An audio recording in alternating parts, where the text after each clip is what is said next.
Welcome back to the video classes, dear students. So already we have discussed about the breathing and exchange of gases in the regular classes, but due to this lockdown, unfortunately, again we have to go through the video classes. So before going to the regular classes or regular topic, first let us quickly recap all the previous topics. So here I have mentioned it as breathing and exchange of gases. But what do you mean by breathing? Breathing is simply defined as the intake of oxygen and release out of carbon dioxide into the atmosphere is called as breathing. And this breathing it takes place in two steps, namely inspiration and expiration. Inspiration as well as expiration. Inspiration is the first step in case of breathing, whereas expiration is the second step.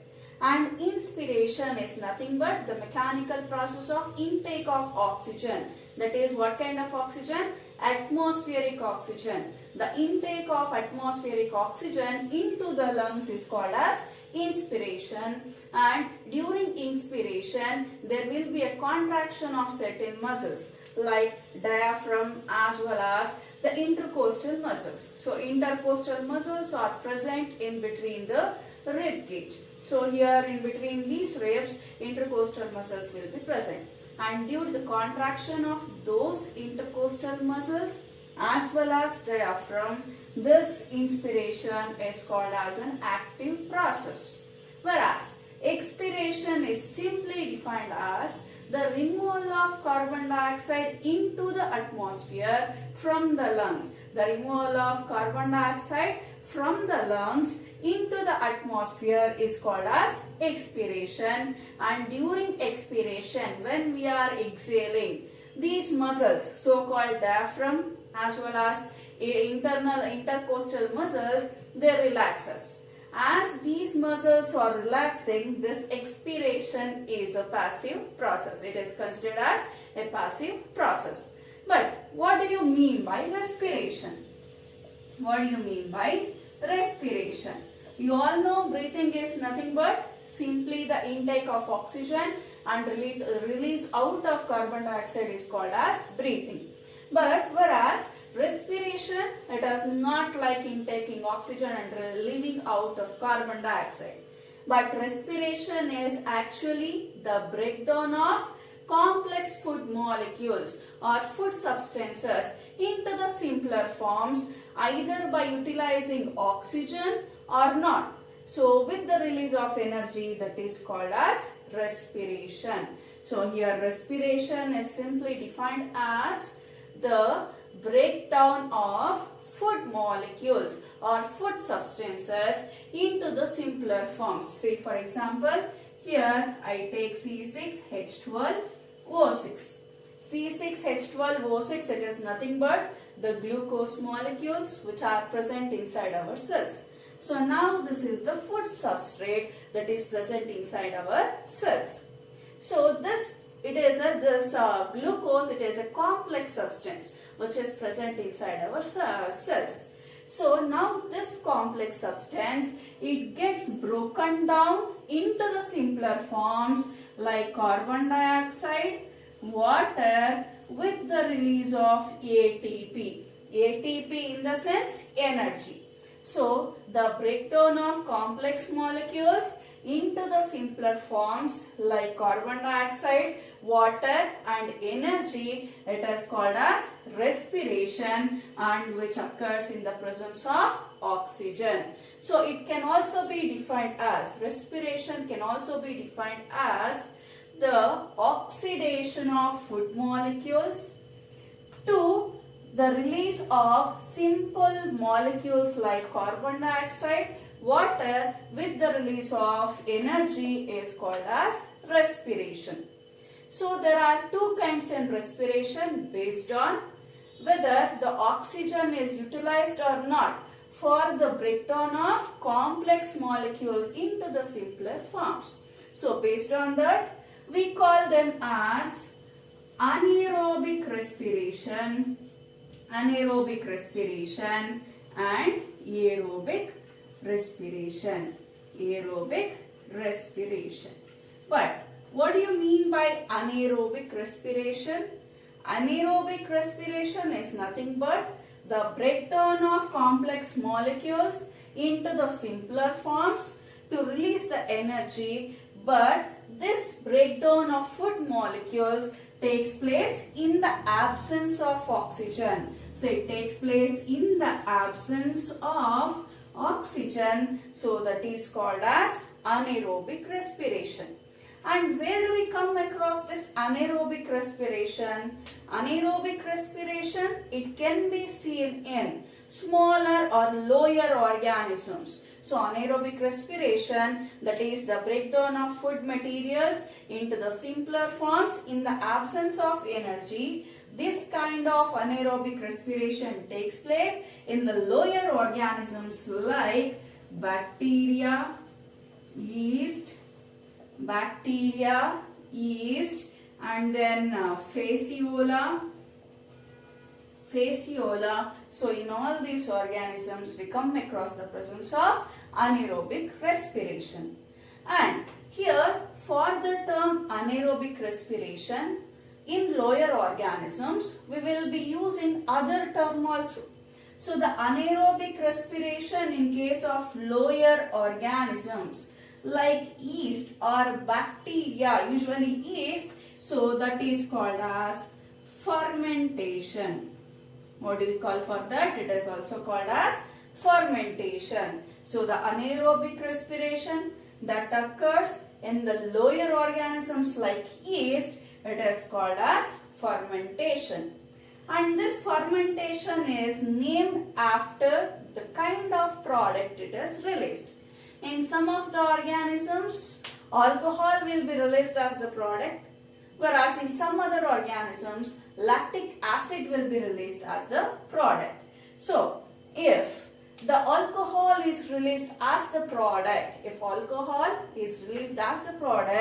of fermentation, then that kind of fermentation is called as alcoholic fermentation. What do we call for that? That is called as alcoholic fermentation. So here alcohol is released as the final product. Whereas this alcoholic fermentation is usually seen occurring in beverages like gin, brandy, whiskey, there and all we come across the alcoholic fermentation.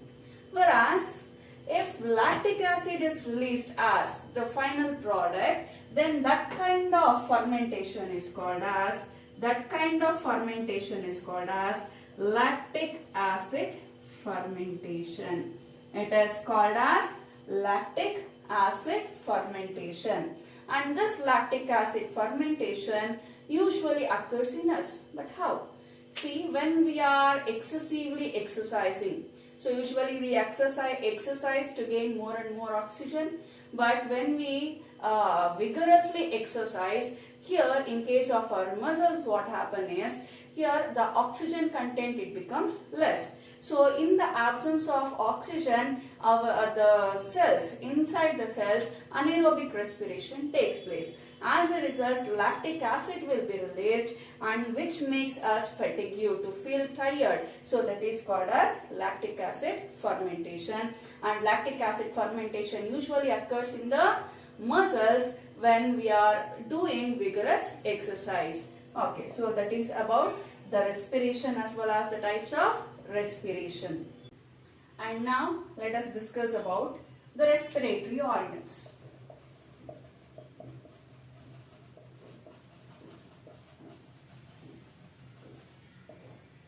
So what do you mean by respiratory organs? The organs which are involved in the respiration, process of respiration, are called as respiratory organs. And these respiratory organs, they usually depends upon the habitat of living organisms as well as their level of organization. So what do you mean by that? Habitat. See, I told you that respiratory organs are nothing but the organs which are involved in respiration. And these organs, respiratory organs, it is not same in all the organisms. It actually depends upon its habitat.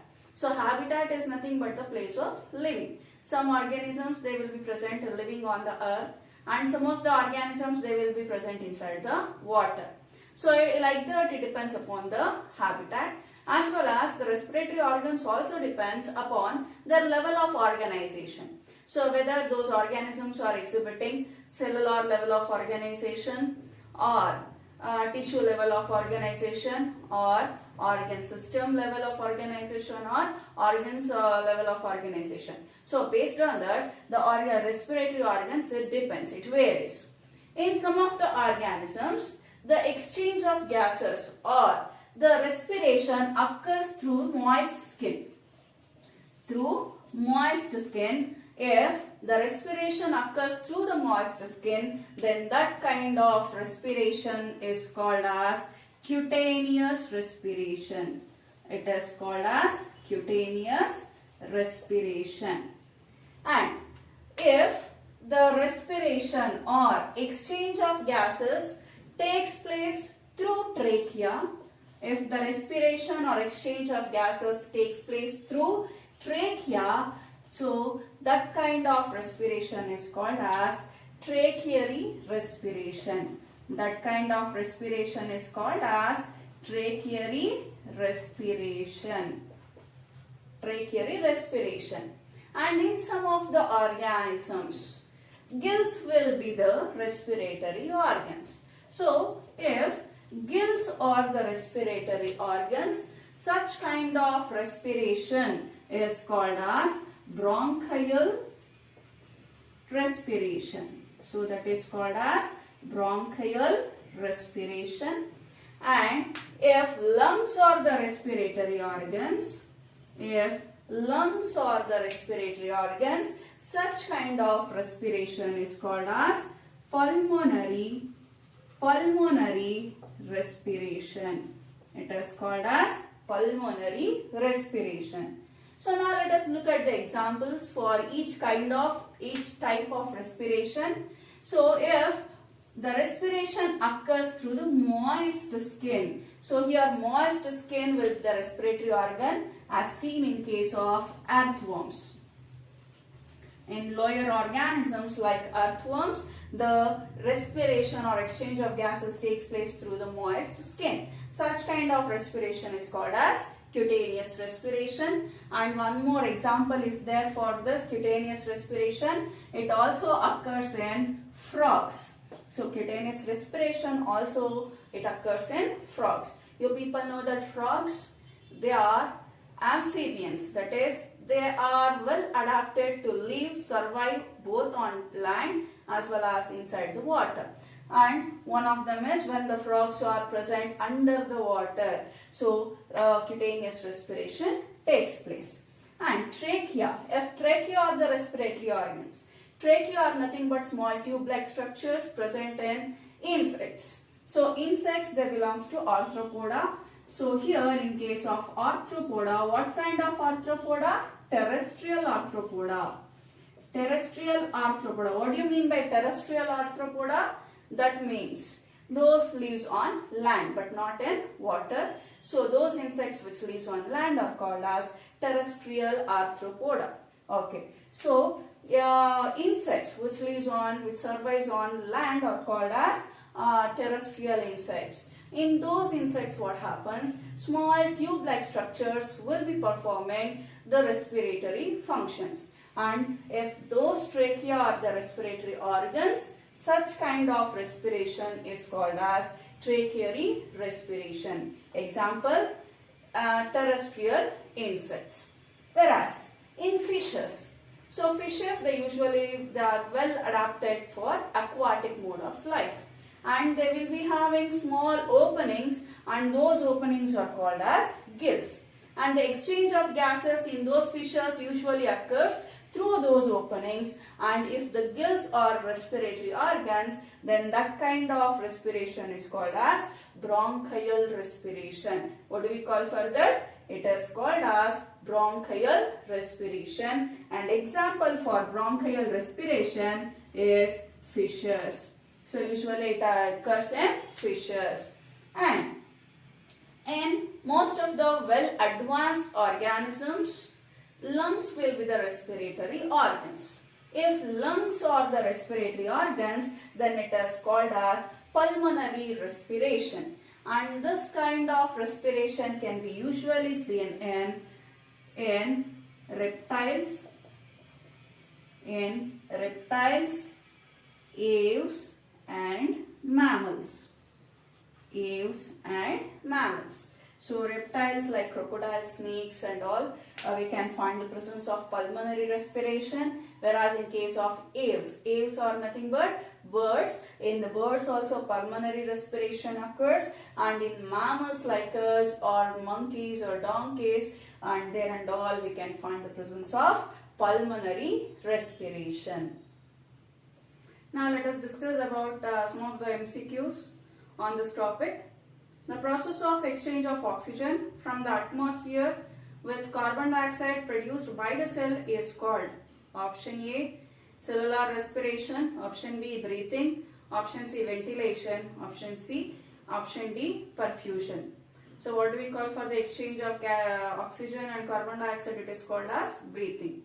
Option B. The harmful gas produced by catabolic reaction in our body is option A, oxygen, option B, carbon dioxide, option C, phosphine, option D, ozone. So the harmful gas which is produced by catabolic reaction in our body is carbon dioxide, because during aerobic respiration, the compound, that is glucose C6H12O6 inside our cells, it gets oxidized to release carbon dioxide, water with the release of energy. So this is the metabolic waste which has to be thrown out, and it is toxic in nature, and hence during respiration we will be exhaling, we will be removing out the carbon dioxide from the cells. So option B. Third question, oxygen is utilized by the organisms to dash break down nutrient molecules like glucose and to derive energy for performing various activities. So option A, directly, B, indirectly, C, incompletely, D, any of this. So oxygen is utilized by the organisms to indirectly break down. So option B, to indirectly break down nutrient molecules like glucose to derive energy. So indirectly, in the sense, this exchange of gases usually occurs inside our body. So these cells, those which are involved in the exchange of gases, are not directly exposed to the atmosphere. But whereas in case of lower organisms, unicellular organisms, it is a cell. So this cell, it is directly exposed to the environment, and this exchange of gases takes place, and metabolic activities, it is directly involved there. Whereas in larger organisms which is having organ system level of organization, the cells which are involved in respiration are not directly exposed to the atmospheric air. So there will be a system present, there will be a set of organs and cells present which are performing their function, and thus respiration in case of higher organisms, it is indirect in nature. So during respiration an energy will be released, so it is an indirect process, and thus option B. Mechanism of breathing vary among different groups of animals depending mainly on their dash and dash. So mechanism of breathing, it varies among different kinds of animals based on their habitats. Option A, option B, level of organization, option C, both A and B, option D, none. So it all depends upon their habitat as well as level of organization. So option C, both A and B.